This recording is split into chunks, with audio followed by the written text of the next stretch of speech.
Assalamualaikum warahmatullahi wabarakatuh. Ketemu lagi dengan Kak Furkon di channel Arif Furkon. Pada video kali ini, Kak Furkon akan berbagi informasi up to date ya dari bjpnr.com terkait 6 info penting. Ini ada kabar dari soal pendataan non ASN ya, Bapak Guru ya. 6 info penting dari BKN soal pengumuman hasil pendataan non ASN Kamis 6 Oktober 2022. Oke, langsung saja kita sepil beritanya Bapak Guru ya. jpnr.com Jakarta, 6 info penting dari BKN soal pengumuman hasil pendataan non ASN ya Bapak Guru ya. Ini kabar yang paling anyar ya, angin segar ya kan. Badan Kepegawaian Negara merilis atau mengumumkan hasil pendataan non ASN yang terrekapitulasi portal BKM per 3 Oktober ya. Ya ini sejumlah 2.215.542. Jumlah tersebut terdiri atas 335.639 instansi pusat dan 1.879.903 instansi daerah. Oke. Berikut beberapa poin yang disampaikan oleh Kepala BKN ya. Hubungan masyarakat ya, Bapak Satya Pratama dalam keterangan persnya Rabu 5 Oktober 2022. Pendataan non ASN diikuti 590 instansi. Jumlah instansi pemerintah yang mengikuti pendataan non ASN dimulai dari September 2022 itu adalah 550 instansi terdiri dari 66 pusat dan 524 daerah. Oke. Poin yang kedua, tahap prafinalisasi pendataan non ASN diikuti verbal. Oke.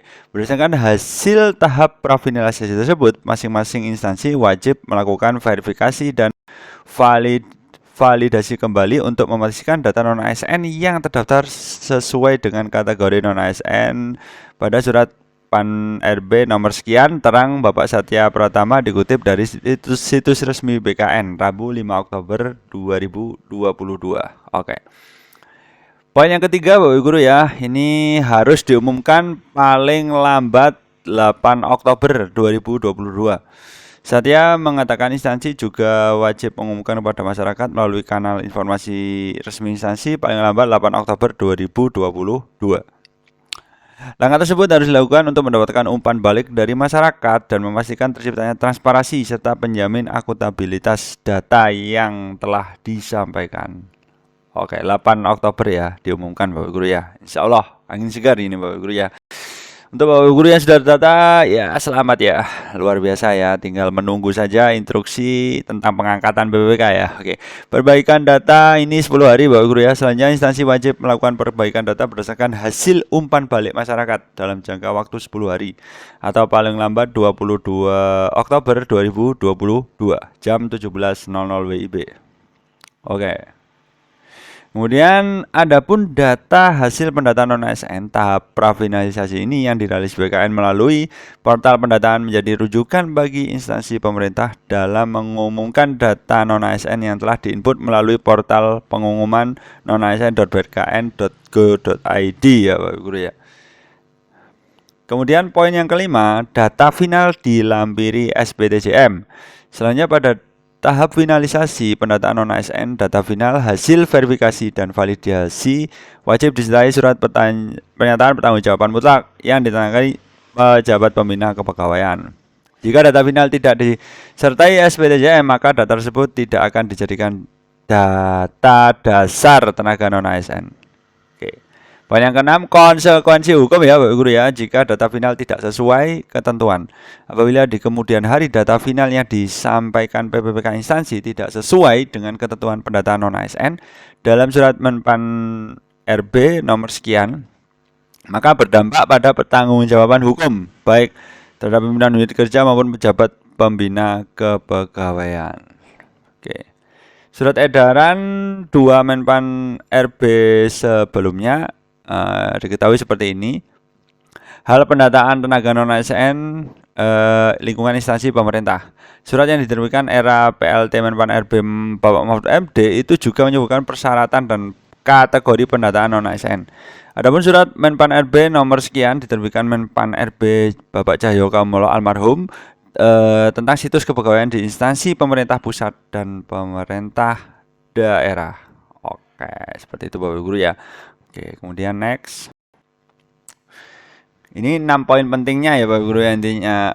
Kemudian surat tersebut tertanggal 31 Mei ya ditujukan kepada seluruh pejabat pembina kepegawaian di pusat dan daerah. Terdapat 6 poin dalam surat itu yang terkait pendataan non-ASN tertuang dalam poin terakhir yaitu poin 6 yang intinya BPK melakukan pemetaan pegawai non-ASN. Bagi non-ASN yang memenuhi syarat dapat ikut sertakan dalam seleksi PNS atau BPK. BPK juga menghapuskan jenis kepegawaian selain PNS dan BPK di instansi masing-masing dan telah dilakukan rekrutmen pegawai non-ASN. Pada poin sebelumnya yaitu poin 5 disebutkan mengenai tenggat waktu. Hanya ada 2 jenis kepegawaian ya, PNS atau BPK yaitu 28 November 2023. Sumbernya dari CPNN. Kemudian ini juga ada angin segar ya. Ini BKN resmi umumkan uji publik pendataan non-ASN honorer cek link ini. Cermati yang bodong. Oke, cermati yang bodong Guru ya. Oke. Badan Kepegawaian Negara ini resmi juga mengumumkan pendataan non-ASN prafinalisasi ya. Data tersebut berisi semua daftar honorer by name by address baik pusat maupun daerah. Humas BKN Bapak Satya Pratama mengungkapkan bagi honorer yang telah melakukan pengisian pendataan non-ASN di portal BKN sudah bisa mengecek hasilnya. Jadi hasilnya ini berupa rekapitulasi ya, inventarasi pendataan tenaga non-ASN tahap prafinalisasi. Ini alamatnya Bapak Guru ya. Pengumuman non-ASN BKN.go.id pengumuman kata Satya yang dikonfirmasi CPNN mengenai uji publik pendataan non-ASN Rabu 5 Oktober 2022. Oke. Dia juga melanjutkan untuk memastikan validitas data, akuntabilitas pendataan masing-masing kementerian juga wajib melakukan verifikasi atau verbal kembali ya, kemudian mengumumkannya melalui kanal informasi instansi secara resmi. Dia mengingatkan pendataan non-ASN ini juga bertujuan untuk memetakan dan mengetahui jumlah honorer lingkungan instansi pemerintah, bukan untuk pengangkatan secara langsung. Jadi masih ada seleksinya, perlu digarisbawahi Bapak Guru ya. Lebih lanjut, Setia mengatakan BKN ikut mengumumkan pendataan non-ASN prafinalisasi karena masih ada daerah belum melakukannya. Pengumuman itu penting agar honorer bisa memantau datanya. Oke, pantau terus Bapak Guru ya. Oke, jika namanya belum masuk, honorer bisa meminta instansi untuk memasukkannya dalam pendataan non-ASN. Sebaliknya jika ditemukan honorer bodong, laporkan ke Helpdesk BKN. Oke, lanjut. Jadi resmi ya, ini uji publik ya pendataan non-ASN ya. Oke, sebelumnya Menteri Pendayagunaan Negara dan Informasi Birokrasi Bapak Abdullah Azwarnas telah mengeluarkan surat terbarunya nomor sekian tentang tindak lanjut tertanggal 30 September 2022. Dalam surat itu terungkap 2.113.158 honorer telah masuk pendataan non-ASN. Data tersebut berhasil diimpun BKN per 30 September 2022 pukul 7.10. Oke, mantap ya ini Bapak Azwarnas, luar biasa. Mereka berasal dari 66 instansi pusat dan 522 instansi daerah. Berdasarkan surat tersebut, ini harap melakukan validasi kembali atau verbal ya, tenaga non-ASN.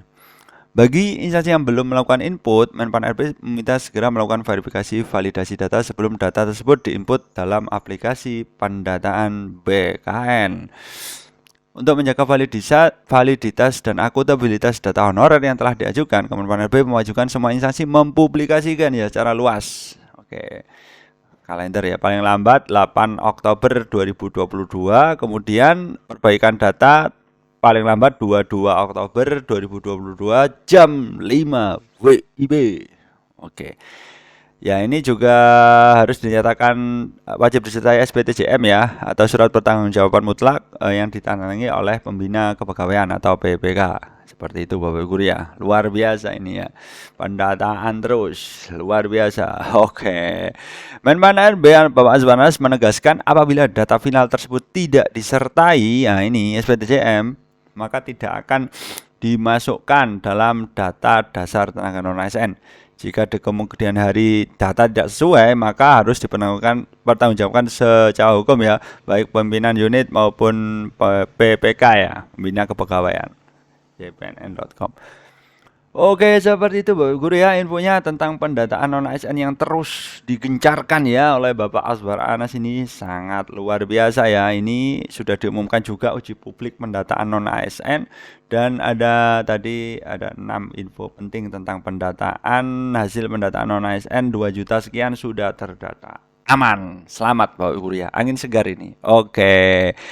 Oke, saya kira cukup ya info dari Kak Furkon. Mudah-mudahan bermanfaat. Tetap semangat untuk Bapak Ibu Guru dalam mengajar. Intinya tetap semangat. Oke, salam semangat terus dari Kak Furkon. Wassalamualaikum warahmatullahi wabarakatuh.